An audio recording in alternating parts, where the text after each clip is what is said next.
Huwag po nating kakalimutan, nagpangbihira lang pong pagkakataon na lumalantad at nagbibigay ng mabibigat na pagsasalita at pagpapahayag itong personalidad na si Chavit Singson.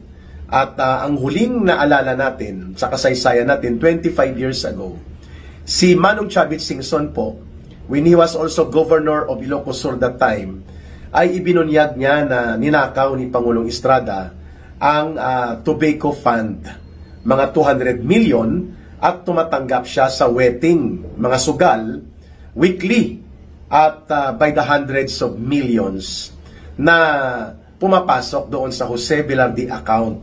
Fake account po ito na nakapangalan sa Jose Velarde account, subalit pagmamayari ni Joseph Estrada.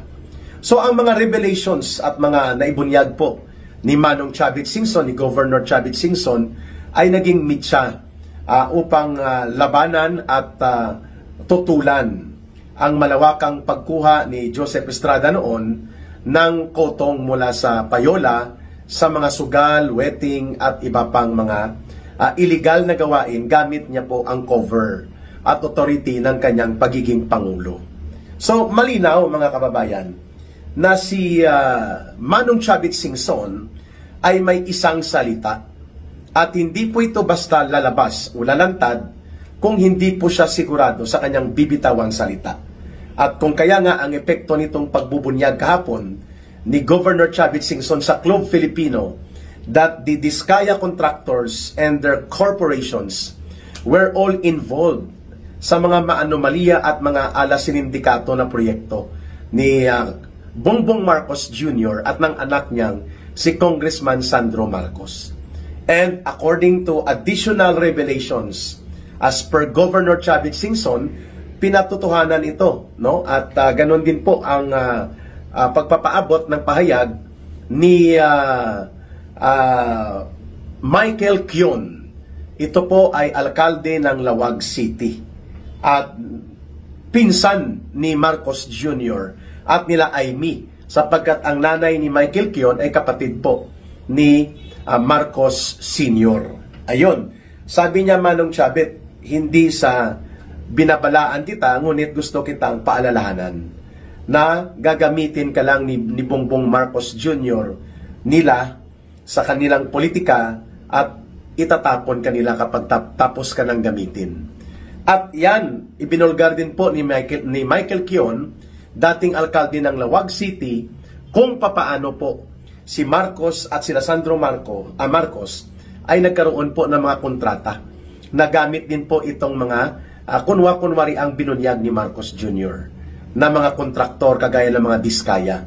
So, ang mga revelations na ito ni Manong Chavit Singson at ang kanyang panawagan na dapat unahin na maimbestigahan at maibulgar ang mga kontrata ng mga proyekto including flood control projects, infrastructure projects nila Marcos Jr. at nila Sandro Marcos sa Ilocos Norte, ngayon po ay nakakapagdagdag po ito ng pagiging panic mode at nervyos ni Marcos, mga kababayan.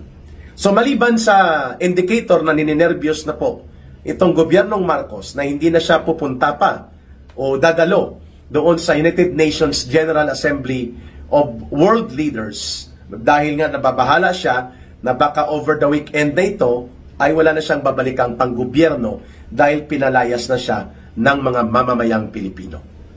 Ang pangalawa po dito ay makikita natin ang kanyang mga gimmick, ang kanyang pagkain daw na pinaluto niya yung okra na ibinigay ni alias Batching, yung batang gusgusin daw na niyakap niya, nagpa-picture siya, nagpa-photo opportunity siya. At ito po ay mga gimmick na pangtrapo. At sabi niya, nararamdaman daw niya ang hirap at ang dinaraanan na mga buhay miserable ng ordinaryong mamamayan dahil nakita daw niya sa kanyang kaibigang si Batching. Kundi kulukoy.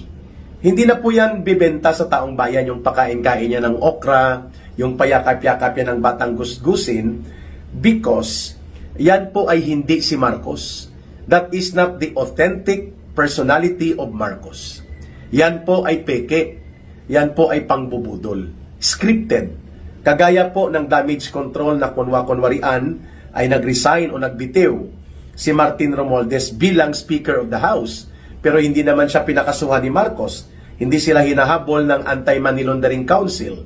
Walang mga nakasampa o isinasampang kaso, kriminal, pagnanakaw, pandarambong, laban kay Saldico, kay Martin Romualdez, at mga alipores nila. Ang mga kung si Senator Marcoleta pa, mga sapsap at butete sa DPWH at dito sa mga kontraktor, ang kaya lang habulin nila Marcos. Subalit, ang mga malalaking mga alipores na kasabwat nila, like Saldico, Martin Romualdez, at mga iba pang grupo ng sindikato na congressman na barkada ni Romualdez at Saldico, hindi po ginagalaw ni Marcos Jr. At pagpapakita po, pangatlong indicator na nagpapanic mode na at nininervyos na ng todo-todo si Marcos Jr. dahil baka bumagsak na nga po ito in the number of days to come or in the matter of days to come, ay ito pong kanyang press briefing kanina. 1 hour ago lang, no, bago ako magkaroon itong ating pag-upload ng video, sinasabi ni Marcos Jr., ibabalik na daw ng gobyerno niya ang 60 billion pesos na kinuha nila ng kanyang finance secretary at hindi may paliwanag, no, that even the Secretary of the Department of Health, si Secretary Ted Herbosa, hindi niya alam kung saan napupunta po ang kinuhang 60 billion pesos. May nagsasabi na 89.5 billion, pero according sa data, 60 billion lang po ang kinuha na pondo mula sa reserve fund ng PhilHealth nila Marcos at nila Ralph Recto. Bilang pagpapakita na talagang nagpapanic mode na at mataas na ang pagkanerbyoso ni Marcos na pwedeng ikabagsak ang kanyang gobyerno, nag-announce po siya ngayong araw na ito, mga 11 o'clock in the morning, ibabalik na daw ang 60 billion pesos na kinuha nila dahil ito naman daw ay hindi nagagamit ng PhilHealth. Nakita po ito ng Korte Suprema na mali. Ito po ay technical malversation equivalent to graft and corruption or plunder. At inunahan na nila ang Korte Suprema dahil mukhang papunta doon po ang ilalabas na desisyon ng Korte Suprema. Ayan. Pang-apat po, maliban dito sa gimmick sa PhilHealth na ito, ay sinasabi ngayon ni Marcos, inulit niya ulit, na naintindihan daw niya at sinusuportahan daw niya itong gagawin ng mga kilos protesta laban sa korupsyon at pandarambong. At sabi nga niya daw, kung pwede lang sumama sana, no? Dahil nararamdaman niya ang hirap ng mamamayang Pilipino na nakakaranas ng ganitong uri ng paglapastangan, lalo na po ang pangungulimbat sa kaban ng bayan. Ay kulukoy, nerbyoso talaga, sapagkat walang ibang pinupuntarya ang rally sa kalakhan at sa kabuang direksyon, kundi ang paniningil kay Marcos bilang pinunong kriminal at mastermind dito sa pagkakaroon ng mahigit 1 trilyon pesos na ninakaw at dinambong na pundo ng bayan na nakinabang din po siya mismo.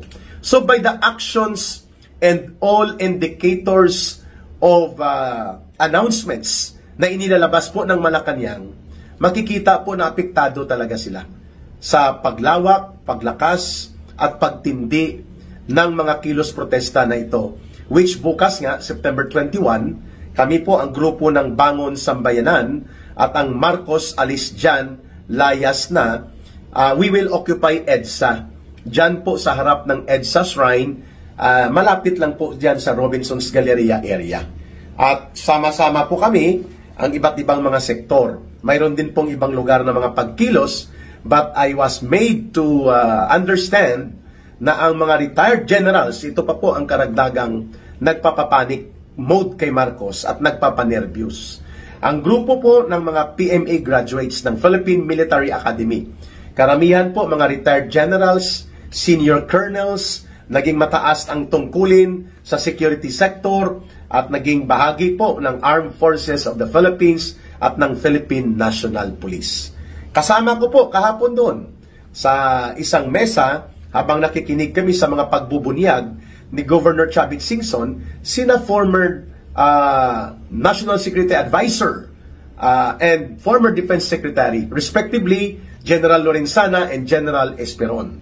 Nandun po kahapon sa harap ng presidential table kung saan po nagpapahayag si Governor Chavit Singson. And mga kababayan, matutuloy po ang mahigit 100 na bilang ng mga senior military officers and senior officers mismo ng Armed Forces of the Philippines para po sila ay mananawagan ng pagkondina at pagtuligsa sa hindi na po ma-tolerate, hindi na po kayang lunukin na uri ng kahindik-hindik na krimen ng pandarambong at pangungurakot sa kaban ng bayan. Ang lahat ng ito po ay nagpapakita that the situation right now is very, very, very fluid. Anytime po, habang lumalakas at lumalawak ang protesta ng taong bayan, kahit pa sabihin natin na may mga grupong hindi nananawagan ng pagbibitiw sa kapangyarihan o resignation ni Marcos at ganon din po sa pag-atake kina Romualdez, pero ang sentimiento ng malawak na hanay ng mga mamamayang Pilipino po ay hindi na mapipigilan ng simbahan Romano-Katoliko, ng mga hilaw na komunista na kasabwat kay Marcos at kay Romualdez, at pati ng mga urban operatives ng Communist Terrorist Group at ang tinatawag na mga political zombies ng Yellow and Pink Group.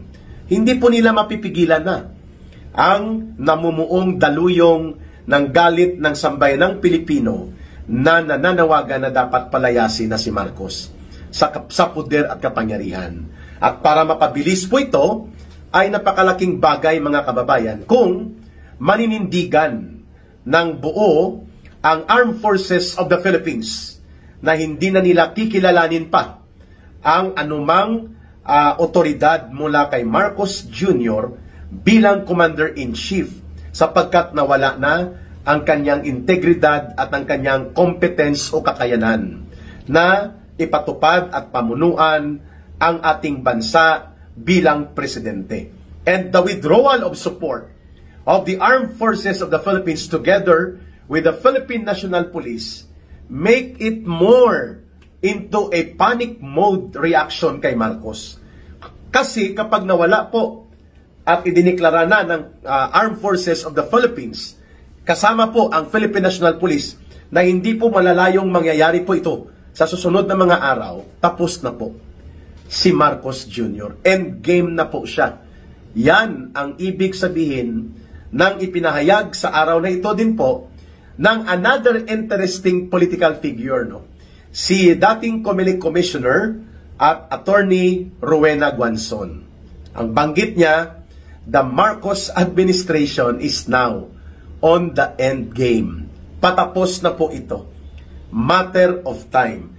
Mapapabilis lang po talaga ito at walang kaguluhang magaganap o anumang problema sa mga konfrontasyonal na mga banggaan sa protesta sa lansangan kung sasabihin na mismo ng Armed Forces of the Philippines na hindi na nila kinikilala po ang posisyon ni Marcos bilang Commander-in-Chief. There will be smooth and seamless transition of power. Kung ano po ang nakasaad sa saligang batas, yun po ang masusunod in terms of succession of power. Hindi maiiwasan po ang nakalagay sa saligang batas in times na ang presidenteng nakaupo po ay incapacitated at hindi na kayang mamuno at ipatupad ang mga poder at mandato at kapangyarihan na nasa Office of the President. Ang susunod na papalit sa kanya, kung mag-resign ang presidente o kaya ma-impeach ito at ma-convict sa impeachment court o kaya mamatay o kaya may actual basis of vacancy sa kanyang pamumuno dahil wala na ang Armed Forces of the Philippines sa kanyang side, pwede po na papalit ang nakalagay sa saligang batas, it would be the Vice President. Kaya nga, galit na galit actually si Marcos at si Lisa Araneta at sila Romualdez sapagkat ang paglala at pagkakabunyag ng kanilang problema sa korupsyon at pandarambong ay lalo pa pong nagpapabango sa kanilang kaaway sa politika na si Sara Duterte at si President Rodrigo Duterte. The people are now more appreciative. Mas na-appreciate po ng taong bayan ang uri ng panggobyerno at pamumuno ni Rodrigo Duterte at ni Vice President Sara Duterte. Kahit sabihin natin na medyo may pagka-polarizing, no? Nagkakahati-hati din po ang mga tao pagdating sa persepsyon sa uri ng pamumuno ni Rodrigo Duterte at ni Vice President Sara Duterte, pero ang mayoriya ng sambayan ng Pilipino nire-respeto po nila at kanila pong binibigyan ng mas mataas na kumpiyansa at pagtatanggap ang kawastuhan ng tinatawag na Duterte brand of leadership. Kung ikukumpara ngayon sa bulok at maraming krimen ng paglabag sa karapatan at kabutihan ng mga mamamayan, kagaya po ng almost 1 trillion pesos na pagkawala, pagkalustay at pangungulimbat sa pondo ng bayan na walang ibang gumawa ng pagiging arkitekto of this monumental restoration of plunder and massive corruption in government. Walang iba si Marcos Jr. at sila Martin Romualdez. Yan po ang katotohanan, mga kababayan. Kung kaya, by all indicators ngayon, ang galawan ni Marcos, maliban na nasa panic mode at talagang nervyos na nervyos siya, ay nakatuon sa tinatawag na survival mode. Lahat ng gimmick, manipulasyon, pagsisinungaling, pagko-cover up at pagpapakalma ay ginagawa at gagawin na ni Marcos.